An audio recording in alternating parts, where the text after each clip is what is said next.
ఒక కొత్త ప్రాజెక్టు చేపట్టాలంటే సెంట్రల్ వాటర్ కమిషన్ క్లియరెన్స్ కావాలి, వాటర్ అలొకేషన్ కావాలి, ఇంటర్ స్టేట్ క్లియరెన్స్ కావాలి, ఏపీ రీఆర్గనైజేషన్ యాక్ట్ ప్రకారంగా జీఆర్ఎంబి కేఆర్ఎంబి అనుమతి రావాలి, అపెక్స్ కౌన్సిల్ అనుమతి కావాలి.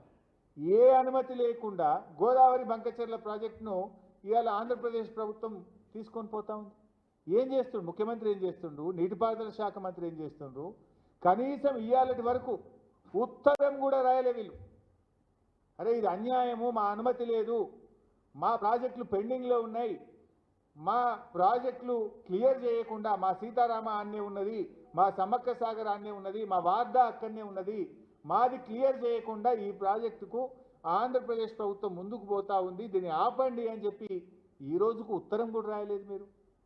ఇంకోవైపు ఆంధ్రప్రదేశ్ ముఖ్యమంత్రి చంద్రబాబు నాయుడు గారు ఇది 15/11/2024 కేంద్ర మంత్రి నిర్మలా సీతారామన్ గారికి లేఖ రాశారు.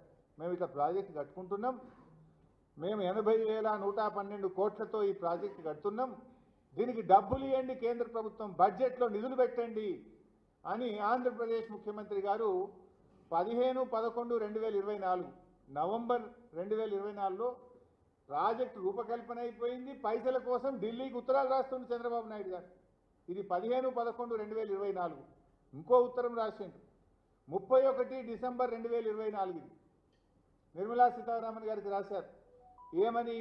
గోదావరి టు కృష్ణా రివర్కు 13,511 కోట్లు, కృష్ణా రివర్ నుంచి బొల్లంపల్లి రిజర్వాయర్కు 28,560 కోట్లు, బొల్లంపల్లి రిజర్వాయర్ నుంచి బంకచెర్ల హెడ్ రెగ్యులేటర్కు 38,041 కోట్లు, మొత్తం కలిపి 80,112 కోట్ల రూపాయలు ఖర్చు అవుతుంది, మాకు financial assistance river linking project కింద ఇవ్వండి అని చంద్రబాబు నాయుడు గారు 2 ఉత్తరాలు నిర్మలా సీతారామన్ గారికి రాశారు.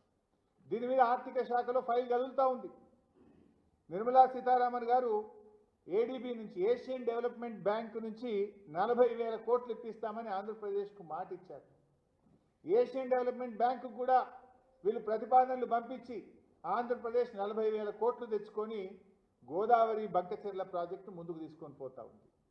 మరి ఇప్పటిదాకా ఈ రాష్ట్ర ప్రభుత్వం మరి నిద్రపోతుందా? సోయి లేదా? వాళ్ళేమో ప్రాజెక్టు రూపకల్పన అయిపోయింది, కేంద్ర ప్రభుత్వాన్ని డబ్బులు అడుగుతూ ఉన్నారు, ఏడీబీ దగ్గరికి వెళ్ళి డబ్బులు తెచ్చుకునే ప్రయత్నం చేస్తున్నారు. మీరు కనీసం మీకు బాధ్యత లేదా? గోదావరి మీద మా ప్రాజెక్టుల క్లియరెన్స్లు పెండింగ్లు ఉన్నాయి, ఏపీ రీఆర్గనైజేషన్ యాక్ట్ ప్రకారంగా మేము ఒప్పుకోవాలి, అపెక్స్ కౌన్సిల్ సమావేశం జరగాలి. ఇవేవి జరగకుండానే వాళ్ళు అట్లా ప్రాజెక్ట్ చేస్తూ ఉంటే ఈ రాష్ట్ర ప్రభుత్వానికి కనీసం ఒక ఉత్తరం రాసి ముఖ్యమంత్రి స్వయంగా వెళ్ళి